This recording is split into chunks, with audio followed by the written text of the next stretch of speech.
The Eternal Lonely Day. By Star Scribe. Chapter 11. A Little Walkabout, 291 AE. Getting dressed for a trip into the Arctic chill of winter was never easy for an Earth pony. True, her clothes were specifically made for one of her race.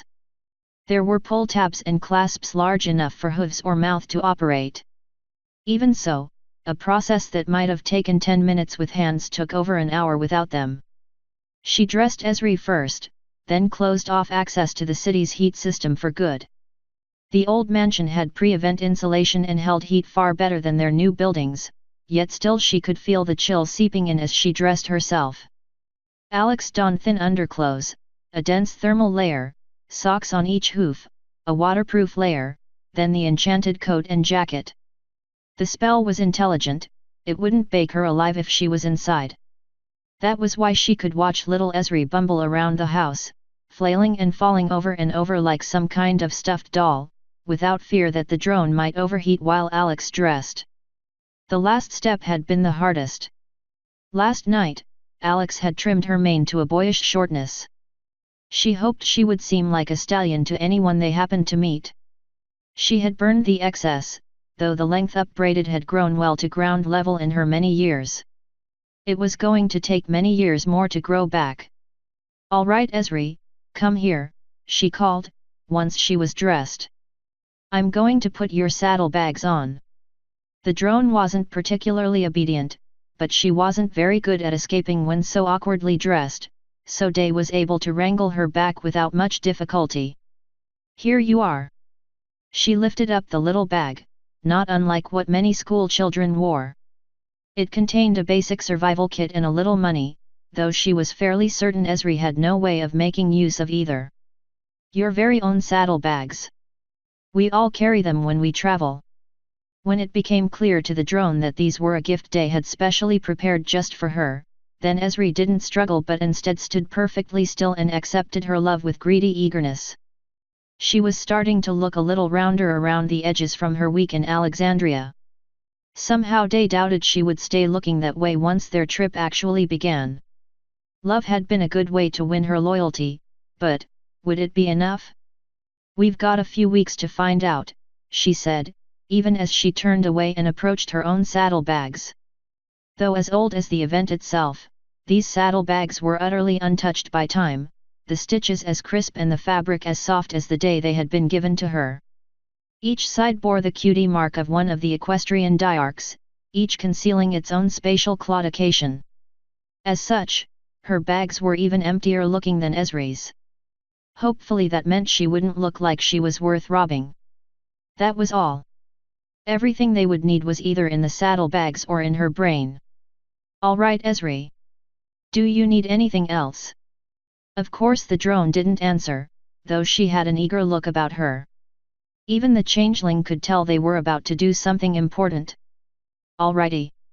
Alex flicked off the last of the lights and made her way to the door. Spell or no spell, she was warming up in these clothes. The sooner she started, the less likely she would change her mind. "Say goodbye, house." Esri didn't say anything, though she did imitate Alex's exaggerated wave to the empty interior. "Close enough." She shut the door, but didn't lock it. The city would have the mansion now, just as her friend had wanted. Foal's voices would fill the space again soon. Not Alex, if she had her way she would never see the mansion again. It would hurt too much. It was still early morning as they made their way down Main Street, then turned on the highway that had once been the 133. Few ponies were out and even fewer said anything to her, robed as she was. The streets were salted and clear, and nothing stopped them. They turned again onto the road that had been the 16 highway, walking through the post-event suburban sprawl for another hour or so. The road got worse the further they got, but neither noticed. Their boots had been specifically designed to give grip on icy roads, and their outfits would keep the snow out even if it rose to their shoulders. It was noon by the time they reached city limits, and the guarded gate that separated Alexandria from the smattering of smaller settlements beyond. Alex slowed as they neared the gate, waving politely to the city guards on duty. There were two she could see, each with a firearm slung over their shoulder and a wintry version of the regular uniform, white fabric with the black logo of the college set upon it like some medieval coat of arms. The P90s were ancient history now, replaced with a greatly simplified version of the standard equine rifle. The guards were a unicorn and a pegasus, though it was the unicorn who approached her. "Stand next to me, Esri," she whispered, meeting the drone's eyes as she always did when she gave an important instruction. The changeling had learned by now that, while she could get away with disobedience and causing trouble while they were alone, they didn't tolerate it when they were around others. If she wanted any love to eat the rest of the day, she would cooperate. Her plumpness attested to how well she had learned over the last week. "Afternoon, young lady," the unicorn stallion said. "You two look prepared." Up close, his reddish mane was swept back, only partially visible from within his hood. "Headed out of Alexandria." "We planned on it," she said, as politely as she could. It didn't seem like she had been recognized yet. Maybe shaving off most of her mane had been a good idea. He had still been able to smell she was a mare though. She would have to figure out something to do about that too. "I've heard the roads are safest in winter." "Safest from bandits maybe," the Pegasus called, alighting momentarily through the air and landing down beside her comrade. "But there are never very many of those even in summer. Maybe in other regions, but not so close to Alexandria." She spoke with pride, pride Alex couldn't help but share. It was her city they spoke of, her city that had driven out banditry and protected all the lands round about. The cold, though, that's everywhere. Minors aren't allowed to leave Alexandria during winter unaccompanied. If you need to get to Clarksville or Westfield, I think there's a caravan headed that way next week or so. He glanced once at her saddlebags, eyes appraising. And she knew they didn't look like most travelers' saddlebags did, not well worn from the trail, with bedrolls and tents strapped to the outside and weighing down at odd angles. The rule they discussed didn't exist, Alex knew that well. These guards were just trying to stop a pair of cushy-looking city ponies from wandering out of Alexandria to freeze to death. "I'm not a minor. Esri is, but she's with me, so." "Really?" The Pegasus raised her eyebrows, looking her up and down. "What are you, 15? If you want to leave, we'll have to see your ID, the unicorn said, smiling politely. "It's for your own safety.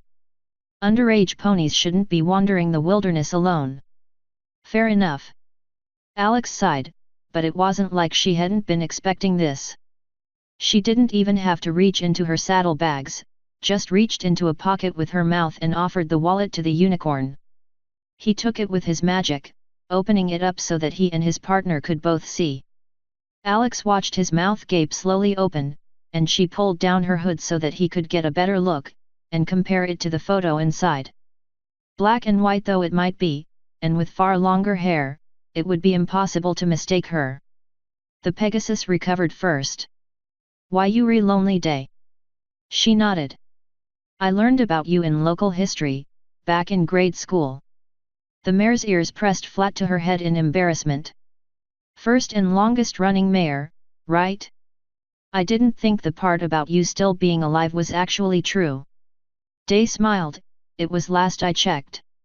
Her ID was as official as any, albeit with a few more signatures than were usually present. She had the stamp regularly reserved for dragons, which roughly translated to "this individual is older than she looks." Unlike most Alexandria IDs, which listed either the date of arrival or the date of birth, Alex's had her pre-event birth date, and no age written at all. Ponies usually dealt with her immortality better when not directly confronted with it. The unicorn handed the ID back after another full minute of inspection, lowering his head politely. "Forgive me, lonely day. If I'd known it was you." Again his attention fell on her saddlebags. "Of course you're free to leave, but you probably shouldn't with so little supplies. Even with snowshoes, the trip to Westfield takes 2 days in this weather. There's going to be another storm around then, so if you don't make it." "Why are you walking?" The mare stared at Esri, but didn't dare ask about her. If you can't afford a train ticket for wherever you're going, I'm sure the city would. The city probably would, she interrupted. It's not that I can't afford the tickets. I just want to walk. During winter. The male was indignant. Even the militia doesn't send ponies to travel alone this time of year. You really ought to take a caravan. She shrugged. A caravan wouldn't go all the places I want to go, or at the pace I want to go. Those ponies are in a rush, but I'm not rushing anywhere. She gestured. My apprentice and I know what we're doing. We're in no danger from exposure. She gestured at the gate. Please let us through, officers. We have a long way to travel before dark. At their further hesitation, she added, unless you're going to arrest me. The guards hesitated for a few more moments, then the unicorn shrugged. His horn glowed, and the gates began to swing open. It's nothing personal, lonely day. It's not like there are bandits to fight in the dead of winter. We're out here to protect you, and the other ponies of Alexandria. I understand, officer. You can alleviate yourself of worry. I've packed well for the journey, and I have 3 centuries of practice surviving in the wilderness. She gestured with one hoof towards Esri. My young changeling friend has a terminal injury. We're going to find the cure for her. With the gate of the city open, the Pegasus kept her rifle ready, no longer watching either of them but instead scanning the surroundings with her eagle-sharp eyes. You're not taking her to the hive. The unicorn gestured east. It's the other way. Alex gestured, and Esri started walking. They couldn't go very fast, she had short legs, and would sometimes bumble in her clothes and fall over. That was the price of warmth. They don't have the treatment. Queen Blacklight sent Esri to me so I could find it. They passed the gate, passing the heavy wood with its potent enchantments. In the early days of Alexandria, she had seen Joseph's spells, woven into a chain-link fence, bring a speeding semi-truck to a dead stop without denting the fence. Considerably more magic had been woven into them now, and she could feel the warmth of them as she passed. More than just vigilance kept bandits at bay, they also had the most powerful magic in the formerly human world. What are you looking for? The unicorn called, though he made no effort to follow her past the threshold. Without a credible threat, that would be leaving his post. A soul. Alex called back. We're not coming back. I've already filed travel plans, but, please don't tell your superiors to send a rescue party. We're going on to St. Louis, so we won't be coming back. She couldn't hear the unicorn over the sound of the gate rattling closed, though she made no effort to listen. Outside the gate, the road was another beast. Snow and ice rose several feet, packed down in a single lane wide enough for the caravan sleds. There was no salt here, no streetlights. Unfortunately, there were also very few hills, so Alex had to settle for clambering up onto a big pile of snow beside the trail, lifting Esri onto her back as she did so. Only a few of the buildings were tall enough to see at this distance. Slowly rusting silos stood off to one side, emerging in twisted orange wreckage from the white of the snow. In the distant gloom, Alex could make out the tallest structure in Alexandria, the spire. Joseph had been its architect, though it was crafted by magic and not engineers. The work of hundreds of unicorns and several decades culminated in the creation of a single twisting spire of blue crystal, nearly 10 stories tall. It served mystical purposes, though Alex didn't know what those were. She had only known it as a symbol of the city, more potent than their walls or the streetlights that worked. The world's magical capital ought to look a little magical. Say goodbye to Alexandria, she said, gesturing towards the spire. You probably won't see it again. Say goodbye, the changeling mimicked, imitating Alex's intonation perfectly, even if her voice was a full octave higher and echoed strangely. Goodbye. Alex lifted her head a little, touching the underside of Esri's neck in what she hoped was a loving way. The emotion was such that she almost failed to notice the importance of what Esri had done. Goodbye my ponies, my friends. Alex turned her back on the city and started to walk away. She slipped, but not violently enough to dislodge her passenger. Friends, Esri repeated, her voice a little louder, her grip tightening enough on Alex's back that she could feel it there. Oh! The tears were freezing to her face in the chill wind. She brushed them away, then looked up. You're speaking, Esri? Esri? She mimicked, beaming. Alex met her eyes for a few more moments, trying to convey just how pleased she was without saying anything. Changelings were better about that sort of thing than regular ponies were. It helped when the drone could literally eat her appreciation. That's very good, Esri. We might have good news for Queen Blacklight yet. Can you say anything else? Other than, imitating me. Imitating me. She bounced up and down, giggling. Well, that's something. The intellectual development of a dog or a parakeet was better than where she had started a week ago. I wonder how much is instinct. The path stretched empty before her as far as she could see. Alex pulled her hood back on, sheltering against the wind. The spell couldn't protect her face when the hood was down. Well, Esri, we've got a long way to go. More than 1,000 miles. It would have taken us 6 weeks to walk straight there back when there were roads, and it was summer. With the highways buried, it will probably take most of the way through spring. Spring. Yet. Alex did not let herself feel exasperated. Even if it seemed the changeling might not actually understand what she was saying, she would send no hint that she wasn't overwhelmingly pleased with her. Let's find spring. Asterisk asterisk asterisk. Even with magically insulated clothes, they could only travel so far through winter. Little Esri's legs could put up with far less exertion than Alex could, both because of her age and because she lacked the strength of the earth to keep her moving. When Esri could walk no further, Alex carried her on her back. She continued like that until her own strength was drained. She didn't fight when that happened, since of course she intended to be traveling for several months and a few more miles each day wouldn't be worth the misery. If she'd cared about being timely, she wouldn't have decided to walk. There was little to see. This close to Alexandria all the fields were cultivated, but in winter they were as covered with snow as anything else and impossible to separate from the flat, featureless plain. There was still a semi-groomed path here, kept clear by the caravans and the motorized plows they used. When it came time to rest, Alex left the path, carefully covering their tracks until she found a ravine among the snow. There she first removed her weary passenger and then her saddlebags. The second she concealed in the snow so that they would be out of sight from the road, then flicked the side with Celestia's mark open with her mouth. Warmth and light came from inside in a rush. Inside was practically another world, at a perpendicular orientation to the one she was standing in. Day lifted Esri in her mouth, clambering inside like one climbing the crest of a cliff. She deposited her cargo beside her, then tugged down at the tab to close the saddlebags behind her.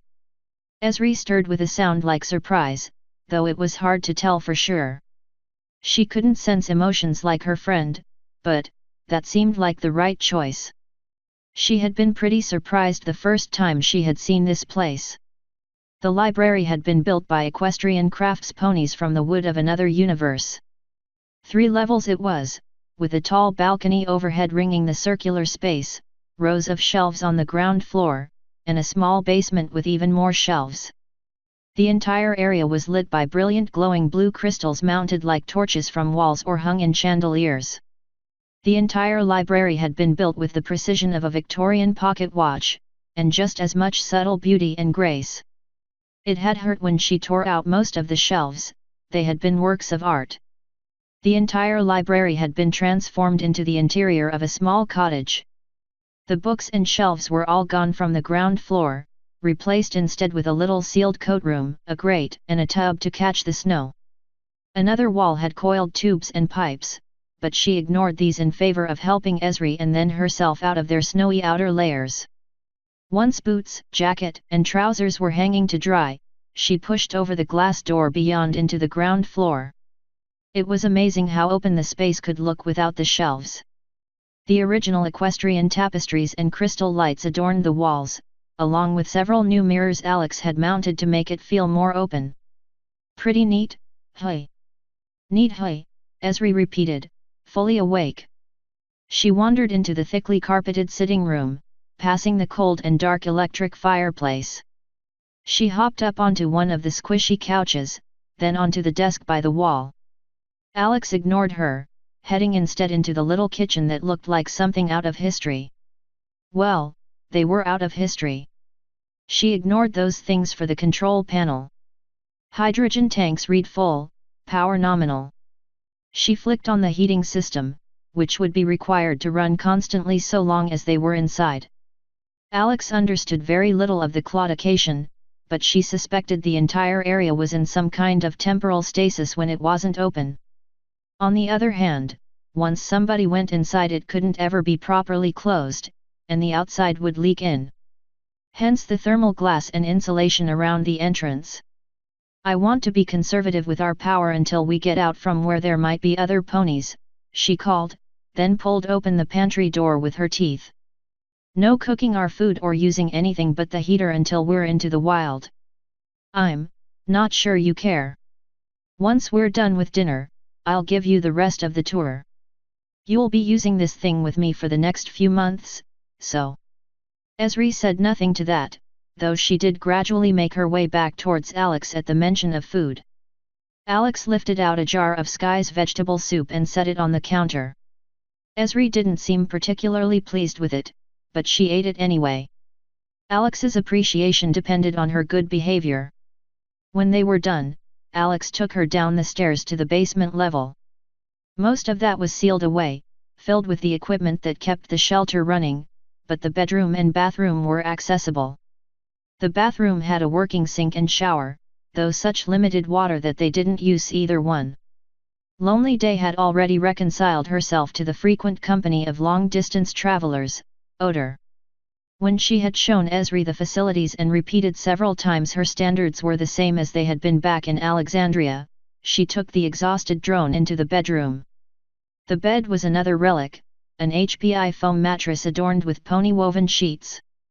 The bedroom itself was small and cramped, most of the space occupied with shelves and other storage. It was like the interior of a submarine, which wasn't far from the truth. This too was its own self-contained world. I hung up another hammock for you right there, see? You'll be right next to me, just like you seem to like for some reason. Esri hopped up towards it, but her underclothes kept her wings from doing more than making her back twitch. She kept at it without a word, bouncing up and down until Alex noticed and caught her out of the air. You've got to learn to use your words when you need help, Esri. She set the changeling down on the bed, then helped her squirm out of the lower layer.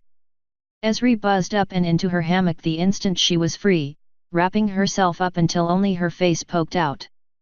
Alex had transferred all her blankets and pillows from the house, so they would all smell right. Esri seemed to approve. There was no way to turn out the lights, the equestrian torches glowed no matter what you did. As such, the ones in the bedroom were enclosed in a little metal housing, which she rotated to cut out the light. That left only a little slit from outside. Alex climbed up into bed, and lay awake long after Esri drifted off. This would be her life for the next several months. She wondered if the guards had listened to her, or if they would send ponies to track her down. I hope I can do this, she thought, staring up at the lump of Esri's hammock above her. Cloudy skies, help me. Maybe she would have been better off to ask for Adrian's help. Hadn't he been the first one to be kind to Riley? Well, it had been rotten of him to leave Sky the way he had. He didn't have Oliver's excuse of being in a relationship with an ageless immortal. Did she really expect her friends could hear her somehow? No, but it would have been nice. It would make her life less lonely if she thought that. Guess it won't be that lonely. She had plenty of practice raising Cody, she would do much better the second time. It was hard to say when she made the transition from awake to asleep within the little equestrian library. She went from an empty library to a big one, filled with every book she ever read. She wasn't alone, tonight she saw an old friend. A living friend this time, if such beings could be said to live. Is what I'm doing really helping? She asked the woman. What do you think? She replied, gesturing all around her. You've done this for thousands of years. The magic changes less than you think. I don't understand. Even you must have heard the stories. Your children escaped into the wild, raised with dogs or bears or some other animal. Gone feral. Does that mean they never had a soul? That's absurd. Of course they did. They were ordinary children before they got lost. They could have been left alone during their earliest years. Your kind lose much of what makes them unique. This doesn't help Blacklight. Or Esri. Doesn't it? The tall woman didn't seem interested in the books, but she did reach out towards one of the wilting flower pots. The pale forget-me-nots bloomed again, brilliant in the world of her dream. Many reactions are reversible with the right conditions. The wilderness creates animals. What does a family make? Archive watched silently for several moments. You think I'm enough family for Esri? The keeper nodded. Far less than the love of a species has been enough for the least among these beings before. If you understood, you could have woke the sleeper in moments. She faced Archive directly.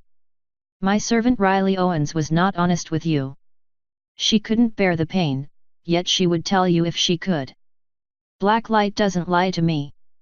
Yet even as she denied it, Archive recognized it far more as a truth she wished than a truth she knew. Being able to recognize the difference between truth and belief was part of her office, even in herself. No race could live long that lied to itself. Riley Owens contends against her nature. She has rejected it to serve me, but that does not mean she has overcome it. Riley could not tell you because it would reflect upon her weakness. No wolf dares bare her throat to a rival. Even if you aren't one, live among them for 3 centuries and see if everyone you meet doesn't look like a predator. I still don't see the lie, Archive said. Or what this has to do with helping the changelings. The drone you call Esri wasn't the dullest of her drones. See, Riley hasn't told you the most important thing. The reason she values the results of your experiment so much. For centuries she looked out into the empty faces of her hive, but she can bear the agony no more. She decided it was better to birth no children than to bring them into a life without hope of becoming individuals. But she did create at least one. Esri's young, just a few years. She failed to give the drone sapience, though she was liberal with her time and with glamour, short of making her into a nymph or a male. She abandoned hope of ever having another child. If you do not succeed, her hive will wither away. Young queens lack the willpower or the courage for such a choice. Though powerful among her kind, she would rather become the least than see them in pain. Is that familiar? Archive thought over the keeper's words. It felt like hours before she replied. You think I'm enough? Even if I can wake the sleeping soul, will that make a difference? I can't raise all of Blacklight's daughters. No. But you're no different from my other children. There's just more of you in one place.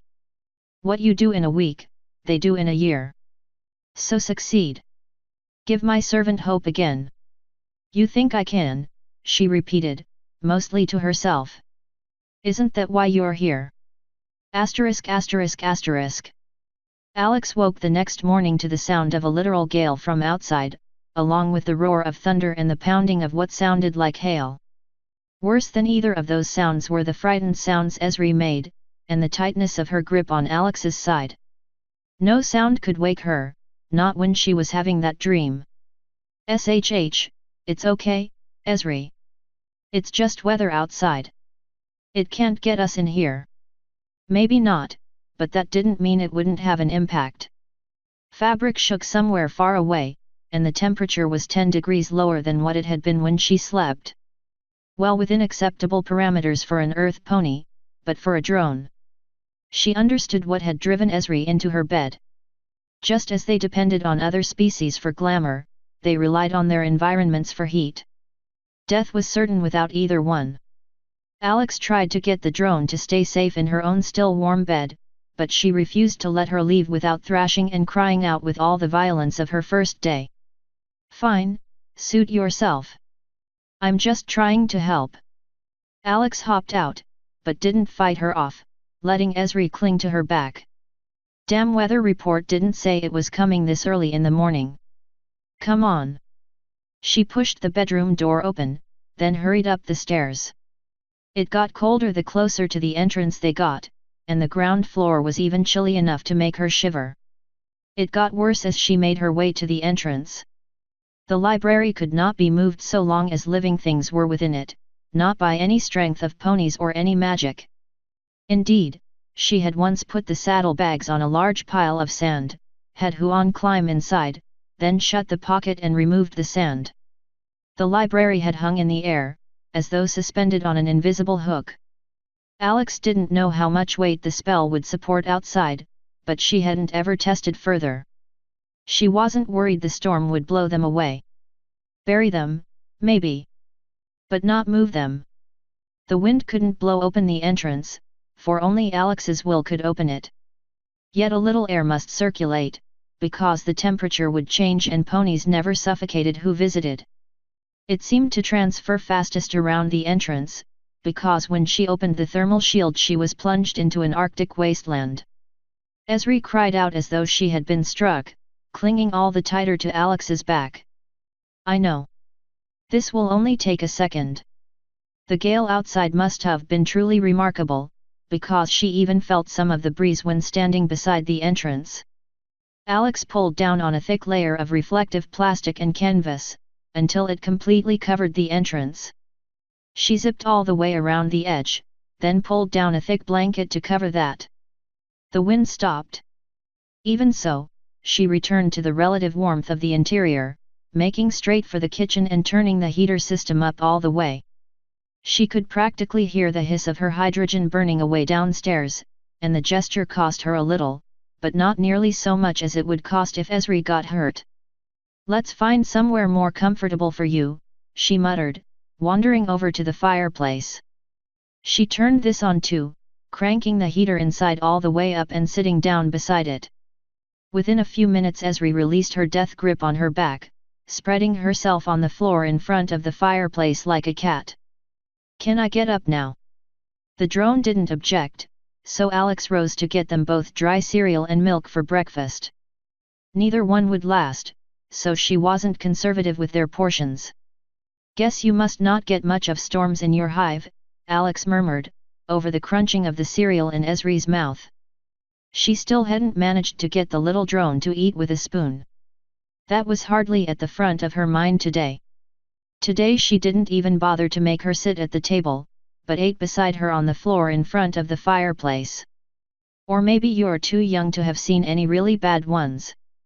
I thought about staying behind and waiting it out in Alexandria, but things always break in big storms, and one way or another I always get roped into helping fix them.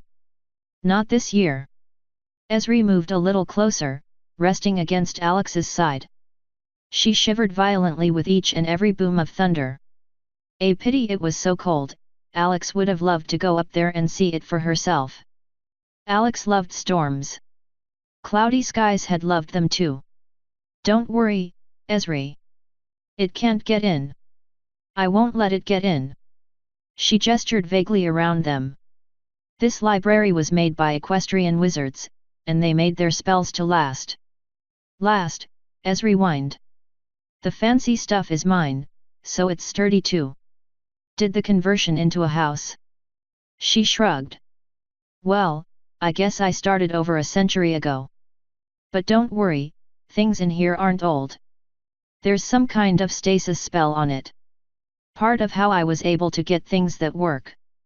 The drone showed no sign of comprehension. She fawned in the heat and reveled in the attention, but said nothing. In time she had relaxed enough to get up, which was good because Alex was practically baking in the heat.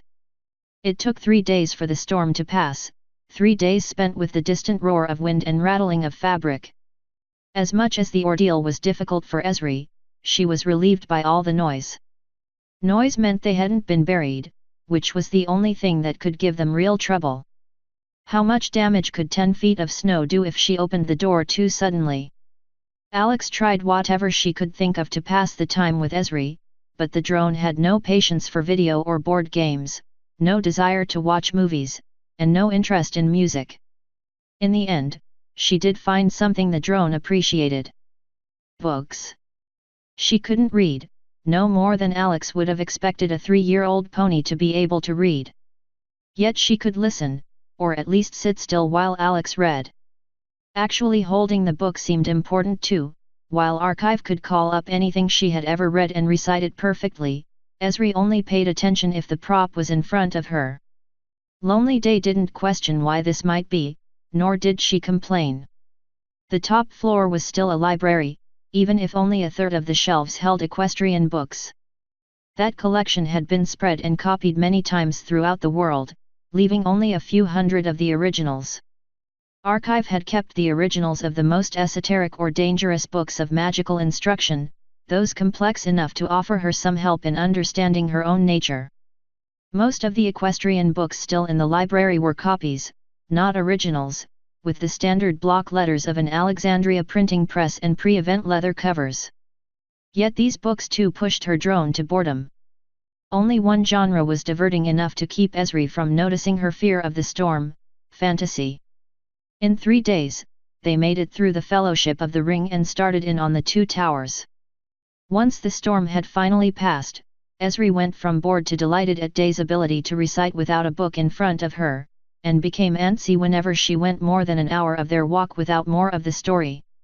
She never spoke when Day read, but walked along with rapt attention. Their 5th day on the road, they passed through the wreckage of their first village. Kansas had only ever had a few hundred people living in it even before the event. While a population like that would make a very respectable town these days, it was so small as to make it likely that not a single person who had lived in it had returned. In 3 centuries it had been almost completely reclaimed by nature, save for the shells of brick buildings, along with the occasional spire of a telephone pole somehow standing despite the odds. The caravan route followed the same path the road had gone, though the cheap asphalt of the road had long been devoured by plants. Many trees now grew here, leafless alders and maples like the skeleton of a forest to be reborn a few months hence. Lonely Day slowed their pace as they moved through the trees, with the respect she might have shown in a graveyard. People lived here once, she told her companion, her voice sad. It hasn't taken very long for nature to take the houses back, can you see? See. Esri didn't seem to understand the abstraction, but she didn't try to speed their pace again, and she did look whenever Alex pointed. Every day the little drone became more animated, though she had yet to say anything that Alex hadn't said first. Alex nodded. Lots of the planet is like this right now. It used to be there were people almost everywhere. Now all the places we used to live are fading away. Esri seemed to consider that, though it was hard to tell what the drone was thinking. Yet if she was thinking at all, it meant Lonely Day was beginning to succeed in her purpose. You'll see some real ruins in a few weeks. Just you wait until we get to St. Louis. You'll see some of what humanity used to be like. But that was several weeks yet, weeks of cold days and warm nights.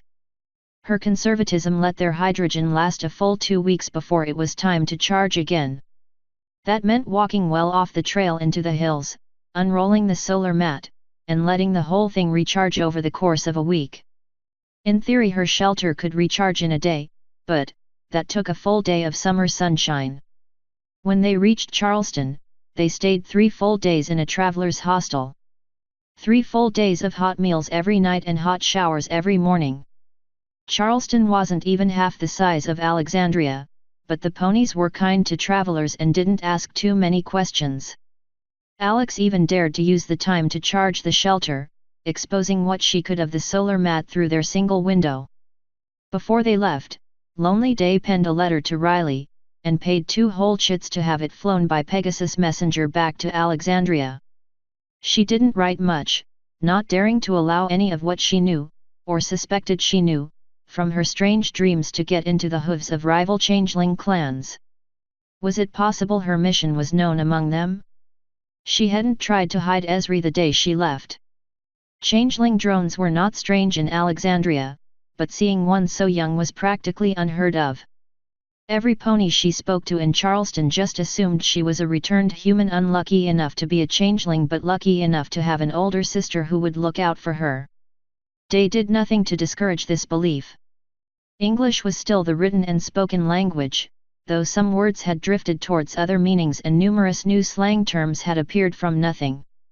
Day wasn't sure if Riley knew any other languages, so she was stuck having to write as vaguely as she could. Remember the day Adrian found you in the city museum? He heard you crying and came running.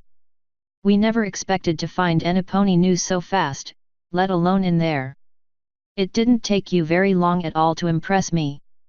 In the end, we all really depended on you, and you saved our lives. You did good work then.